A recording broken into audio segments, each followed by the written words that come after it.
Hobo Heart. Stitches. It was a winter afternoon. Like most winter afternoons, it was overcast, cloudy with a bit of rain. The wind blew and the leaves rustled on the sidewalk as Cece and her friend Elizabeth walked home from school. It was nice walking this way for a change, Cece said as the two strode along. Elizabeth smiled. Thanks for joining me this way. I can't believe Brittany didn't show up today again. She didn't call or anything. Cece rolled her eyes. She probably skipped and went to the Lake of Glen. Elizabeth laughed. You're probably right. Right. Well, I see you tomorrow. The two parted ways and Cece continued. She had always a few more blocks till she was home. And she walked along. She saw a small scruffy dog pawing at something in the gutter. Hey little guy, what you after? She crouched down and saw a bone stick in a crack. Cece pried it loose and the dog snatched it up and darted away towards the alley. The girl followed. Hey, at least can I pet you? When she turned the corner, she saw the dog chewing on the bone at the feet of a boy sitting on a milk crate. He was wearing a grey hoodie and dirty jeans. He was tall and lanky with white hair, crystal blue eyes and a skull that seemed to be painted on his face. Well, hello, Cece said a little surprised. Is he your dog? The boy looked at Cece with a puzzled expression. Yes. Cece smiled. Can I pet him? Still confused, the boy looked at Cece closely. Sure. Are you not sad? Cece giggled as she pet the dog. Why should I be sad? I don't know. Everyone I meet is sad, replied the boy. Cece frowned. Well, that's horrible. Maybe if you didn't have a skull on your face, people would be in a better mood around you. It's a little late for Halloween, you know. The boy shrugged. I can't help it. It's a part of me. I've never met anyone that's been happy before. Cece turned to the boy's face so she could inspect the skull. She reached out and placed a timid hand upon his cheek. She attempted to smear what she thought to be paint, but realized that it was his skin. She quickly dismissed the skull when her eyes met his. They were bright blue and appeared to illuminate certain angles. She became disoriented and had to shake her head to clear her thoughts. She fumbled and stuttered for words. Your eyes, name, yeah, what's your name? The boy smiled. I don't think I have a name. I'm a gamberling. A what? She replied. A gamberling. I was created to serve a purpose, replied the boy. What purpose? Cece inquired with a puzzled look. I don't think you want to know, he said as his eyes seemed to dim. Okay.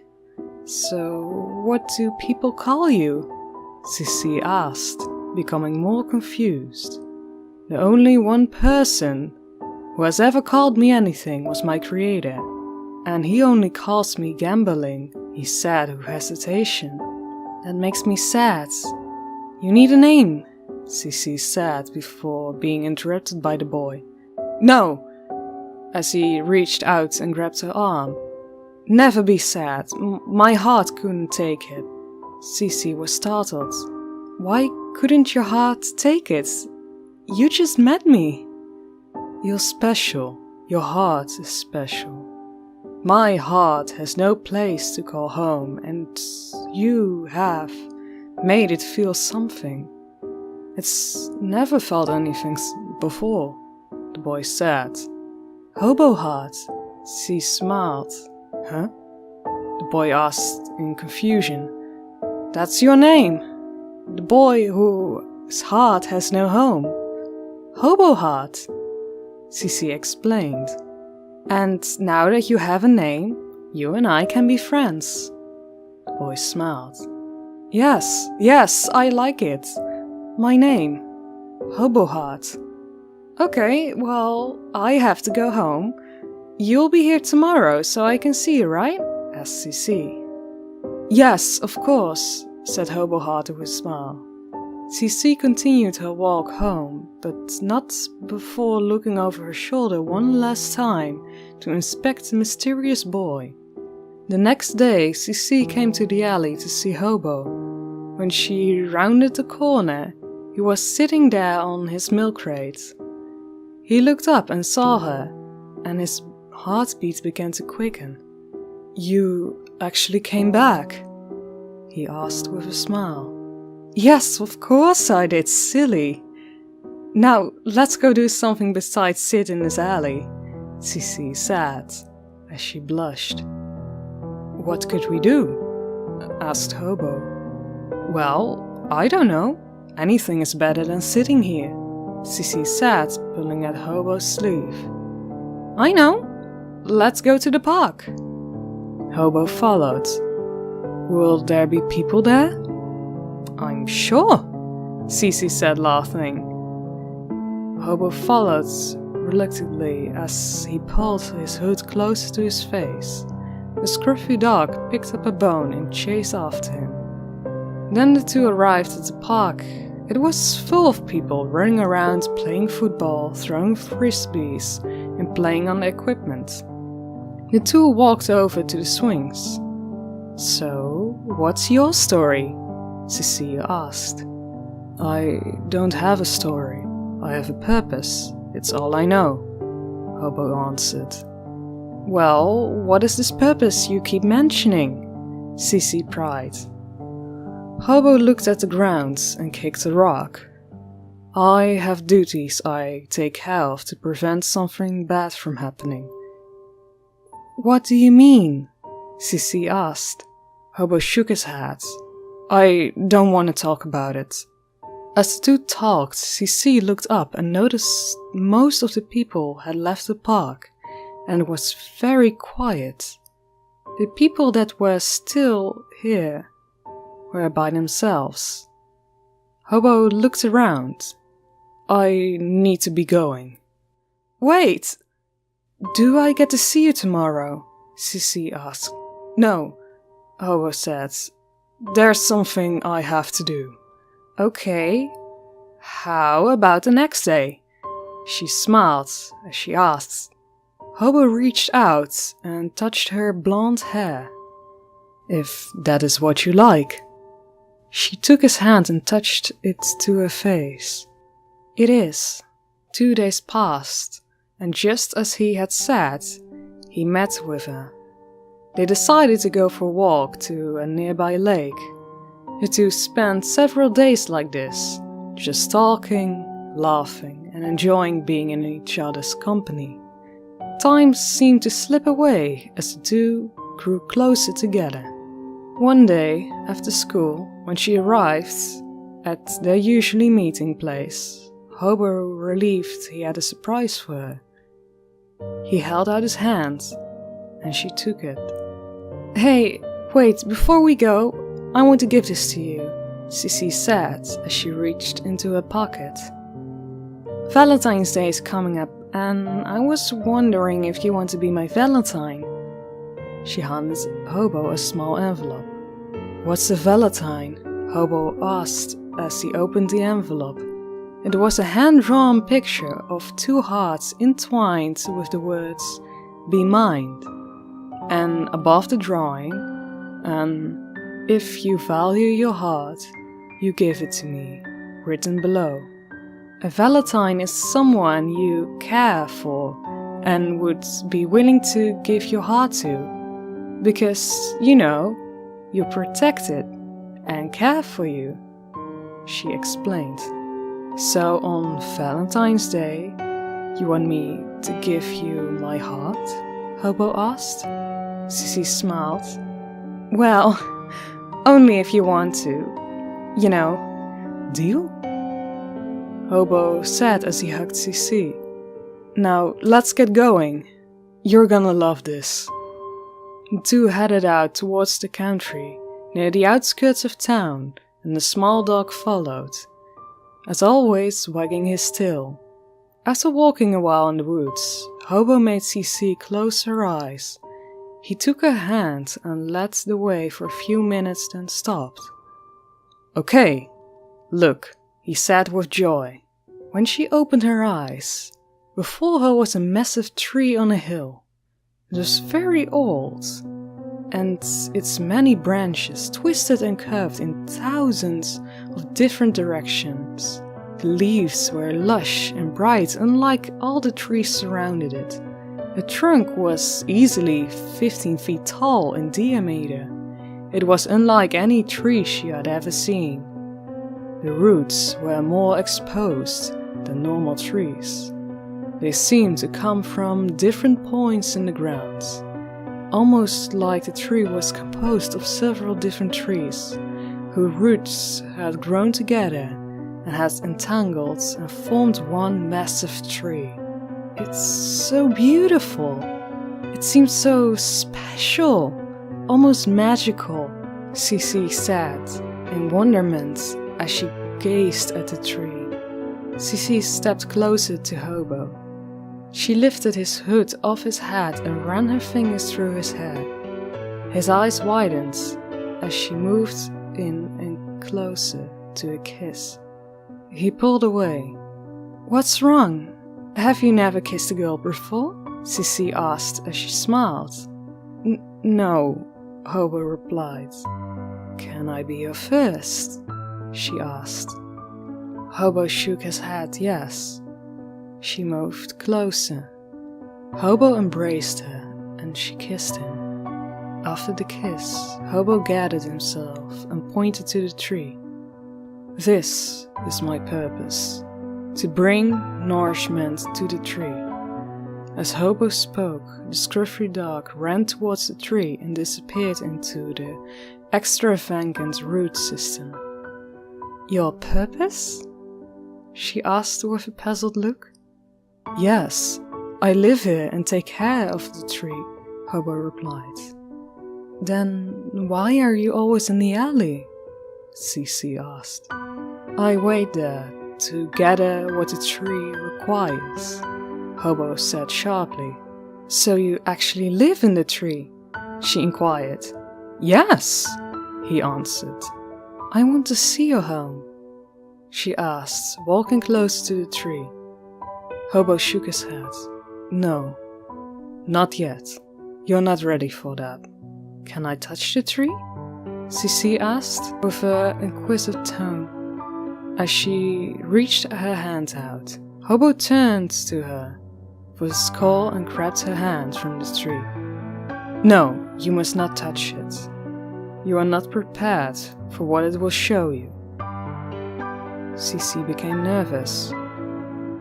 "Well, it's getting dark, and I should be heading home soon." Hobo took her hand. "Very well. I'll walk you back to town." As the two approached the small town, a group of people were walking on the edge of the woods with a flashlight. A group neared the couple. "CC? Is that you?"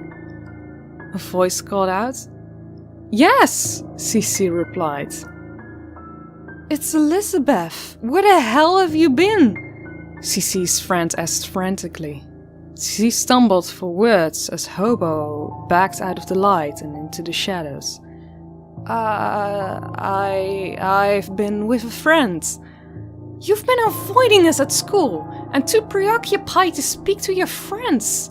Do you realize that Brittany has been missing for weeks? And now Glenn has gone missing too," Elizabeth shouted. "What? Are you serious? What do you mean they're missing?" She looked in the trees and shadows and couldn't see Hobo. Her head became heavy and could barely stand as she reached out for a friend to hold her up before she fell. "Come on, you may stay at my house tonight," Elizabeth said. Yeah, okay," CC replied. The two spent the next day catching up and posting flyers to help the search for Brittany and Glenn. As they returned to Elizabeth's house in the afternoon, CC became dizzy and ill again. "I think I'm gonna lie down for a while, if that's okay," CC said as her head spun. "Yeah, sure. Crash in my room," Elizabeth said. "Hey, don't let me sleep too long. I need to go in town to meet up with someone," CC said as she headed upstairs. Yeah, lover boy, I'm sure," Elizabeth said as she rolled her eyes. Later, CC woke up in a cold sweat.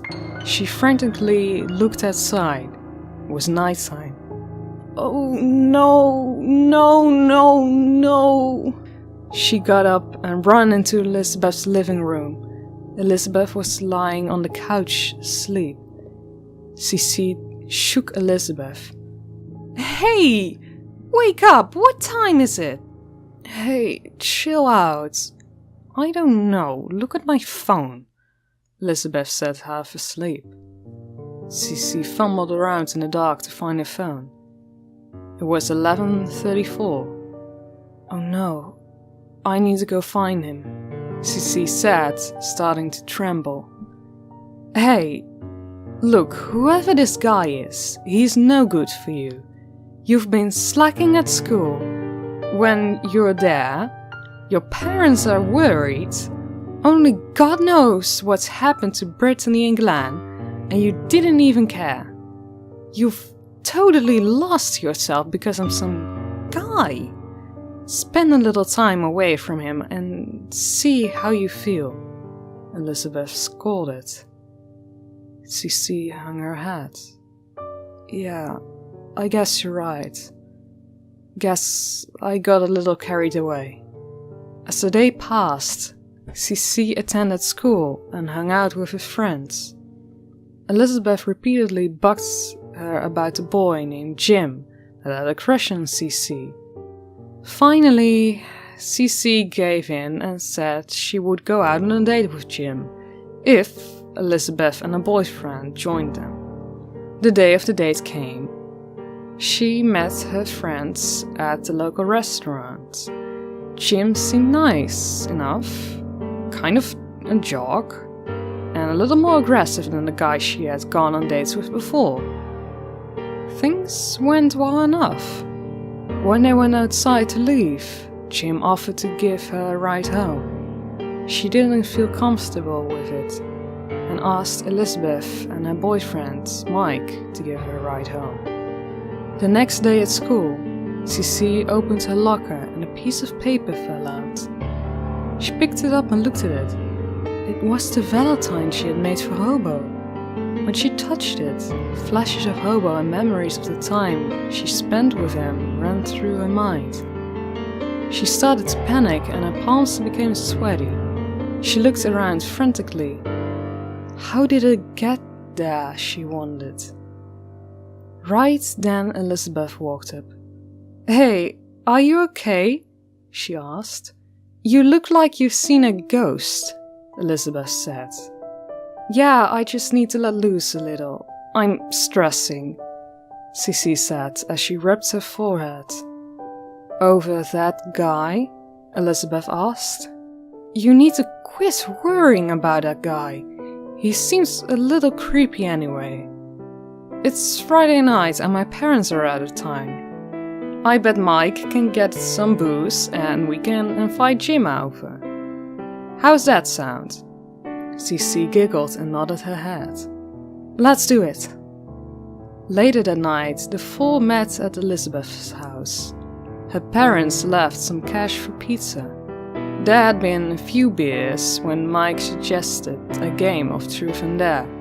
A beer or two later, CC had loosened up, and when she was there to make out with Jim, it didn't seem like such a bad idea. Jim led her upstairs, where they started making out on Elizabeth's bed. As Jim ran his hand up CC's shirt, a dog began barking outside.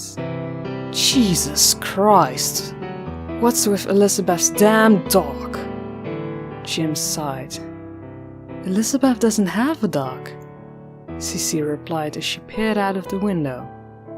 A chill ran up her spine as she saw the scruffy dog that had always accompanied Hobo, jumping about and barking. Cece ran downstairs and opened the door. She walked around the side of the house, and the dog was gone. She scanned the yard and the street and saw nothing. She went back inside and told Elizabeth she needed to call it a night. Oh, come on, stay a little while longer, Jim begged. No, I need to get going, Cece said. Alright. Need to give me your ride home? Jim offered. Are you okay to drive? She asked. Yeah, I'm fine. I can do it all the time, Jim replied with a cocky smile.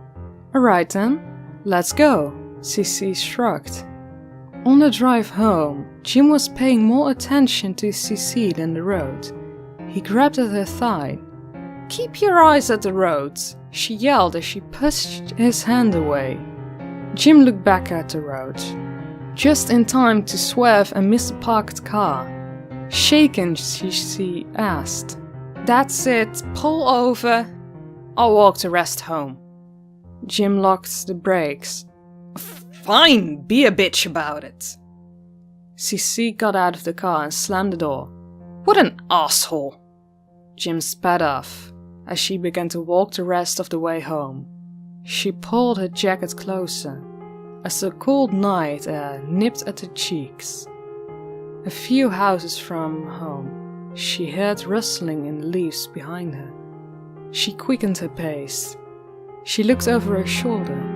Maybe she'd been watching too many scary movies, but it felt like someone was watching her. She reached home and quickly unlocked the door and slipped inside, breathing heavily, and locked the door behind her. She felt a hand brush across his shoulder. Everything okay, honey? Her dad asked as she jumped. Yeah, Dad, just a long night. I'm off to bed, she said as she shook her head. The next morning, Cece was awoken by Elizabeth plopping down on her bed. Happy Valentine's Day, she said annoyingly. Cece peeked out of under her blankets. What time is it?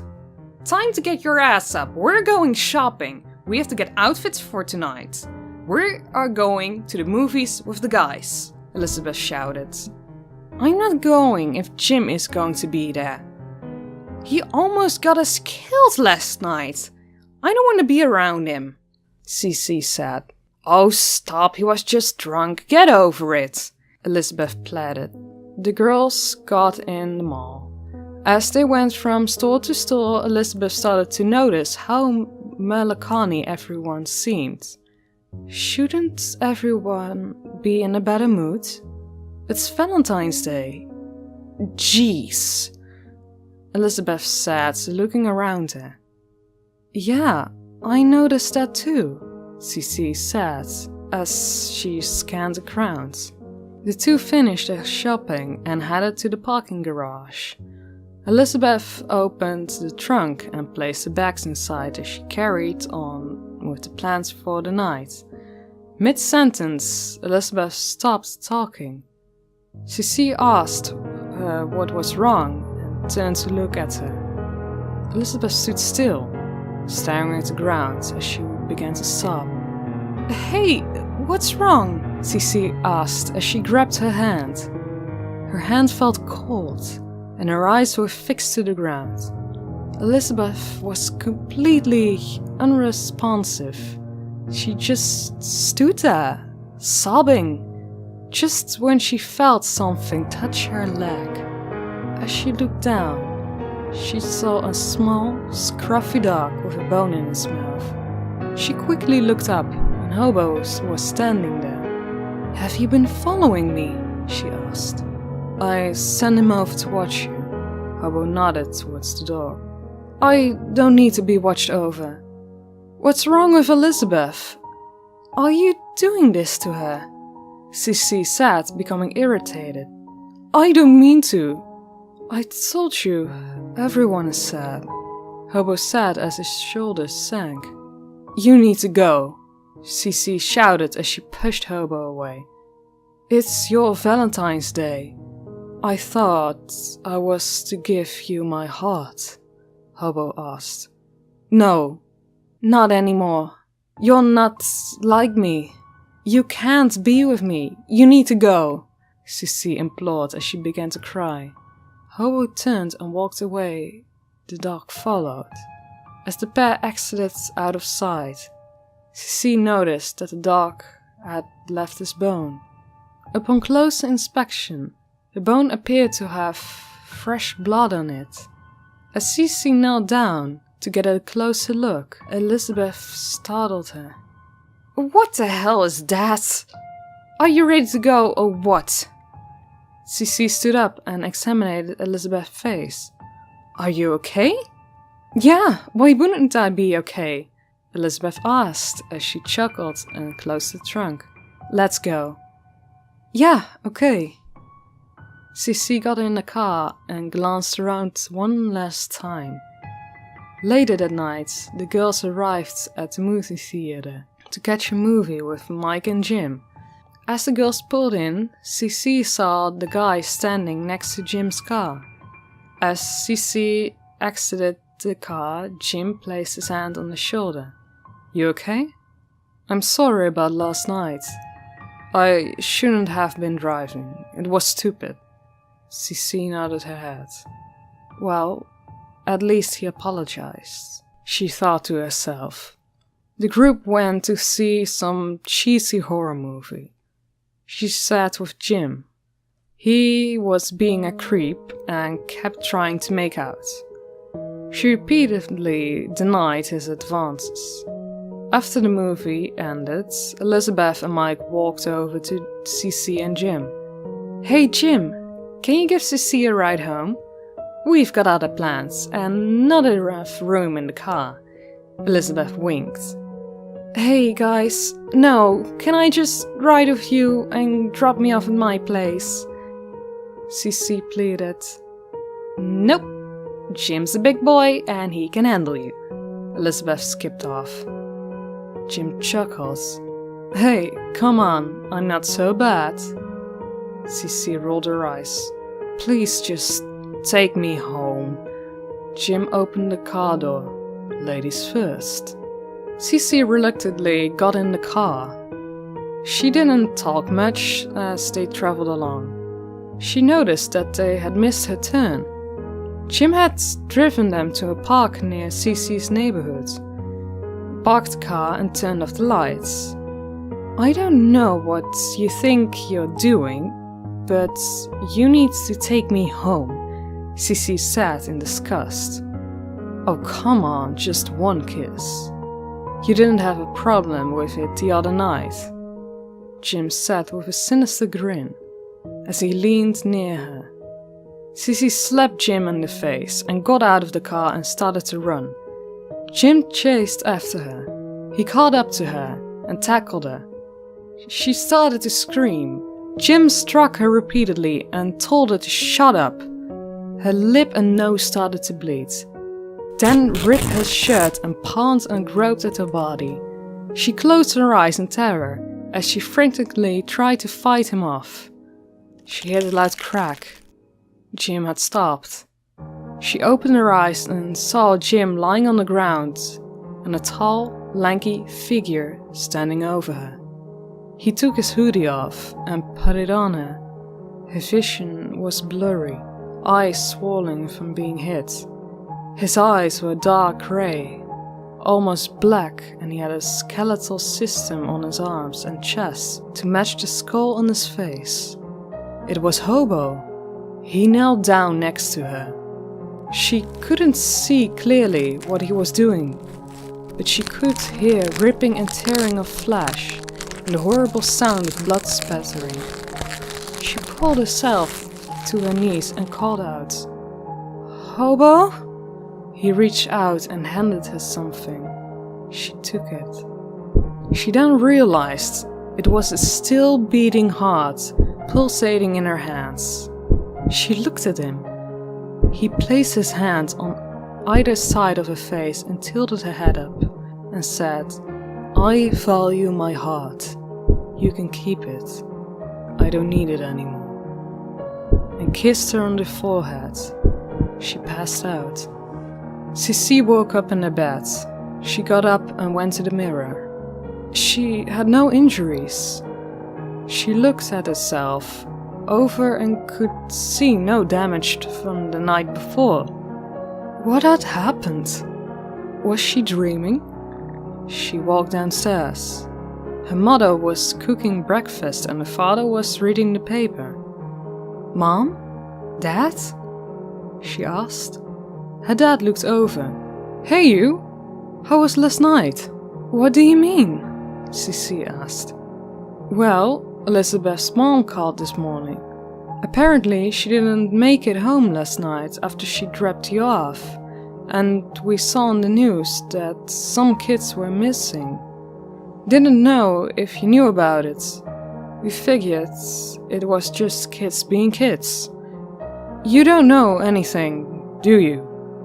the father asked, looking up from his paper.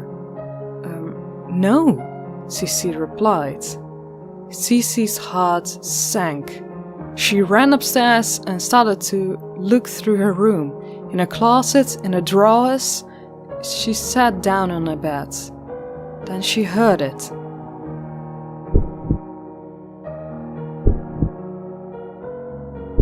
She looked under her bed. There was Hobo's hoodie. She pulled it out from underneath her bed and unfolded it. Inside was Hobo's heart, still beating. Oh no, she thought. Hobo, what has happened? I need to find him. She folded the hoodie back up, put on some shoes and ran downstairs. She told her parents that she was going to check on Elizabeth and she'd be home soon. Carrying the hoodie, she ran across town and towards the woods. The wind picked up and it started to rain. She got near the spot where Hobo made her eyes close. She began to call out for him. Hobo! Hobo!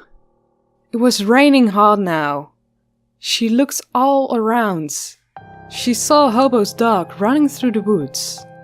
She called out to him, but looked up and saw her, and darted over and began to lick her. He was covered in blood. She fell to her knees. Oh no. Hobo's hurt. Take me to him. The scruffy dog jumped and twirled around. Cici got to her feet and followed the little dog to the tree. The tree was no longer vibrant and full of color. It was black and looked to be dying. All the leaves had fallen off and the limbs were lifeless and low-hanging. The dog went around the back of the hill. Cici could see an opening.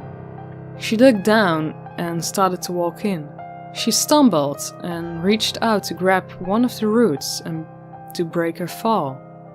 When she touched the tree, her heart was filled with great sorrow. She saw flashes in her mind of faces upon faces of lifeless people, dead people. Then 6 faces appeared, horrible faces, twisted and demonic. She managed to get back on her knees and crawl into the hall. It was a circular room. It was dimly lighted by 6 braziers. The flames in the braziers were black and purple, unlike any fire Cici had seen before. There were bones strung across the ground. The ground itself was polluted with blood. She frantically looked around and saw Brittany, Glenn, Jim, Elizabeth, and Mike entangled in the roots. She screamed and ran towards her friends, but when she saw and approached, she retched and she realized it was far too late. It was like the roots had come to life and squeezed the bodies.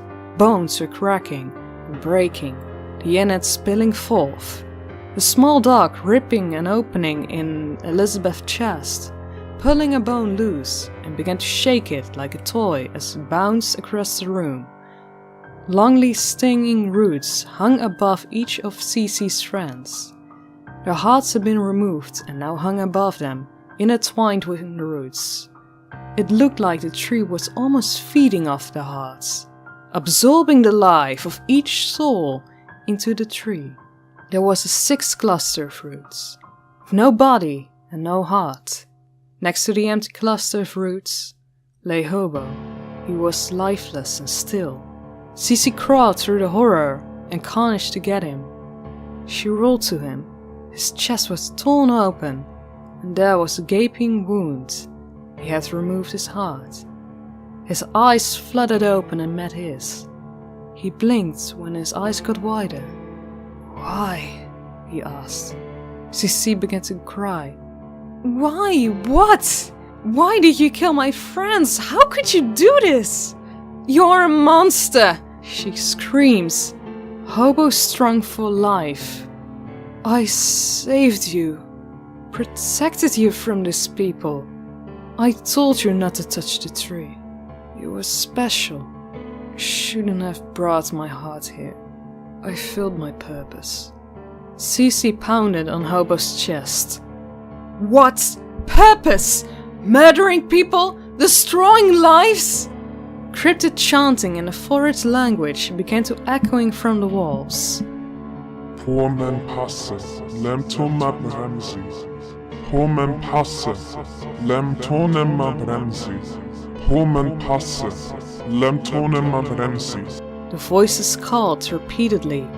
Hobo cleared his throat and clung to his life. "Must keep the 6 here. 6 hearts. Only 5 gathered. Saved you, didn't get 6. Too late." Cece grabbed the hoodie. "Use your heart! Give them your heart!" She unwrapped the hoodie. Hobo's heart was barely beating. It was black and dying. Hobo looked at his heart and his rage began to build. He looked in Cece's eyes. "I valued it, so I gave it to you. You were supposed to protect it. Now you wish to destroy it." Cece became enraged. "You murdered my friends!" Hobo's arm shot up and palmed Cece's chest. His fingers and thumbs penetrated his skin.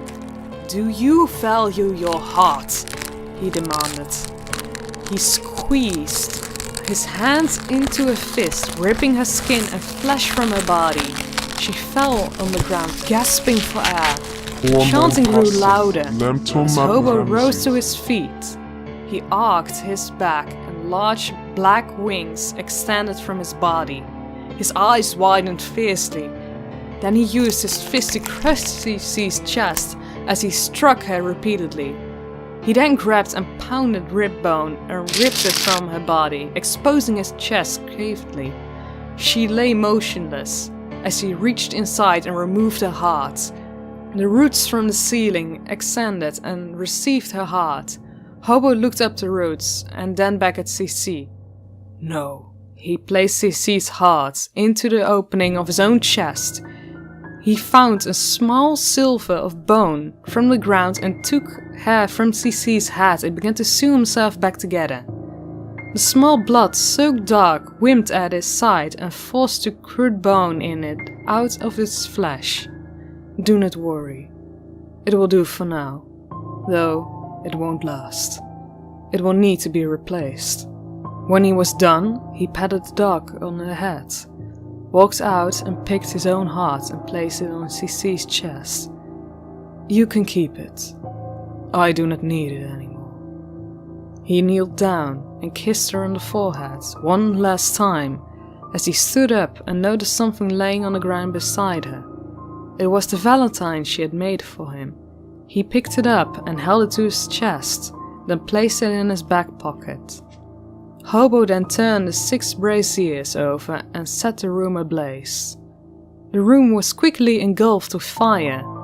The fire burned unnaturally fast as the purple and black flames reached higher. Hobo then exited the opening in the hill.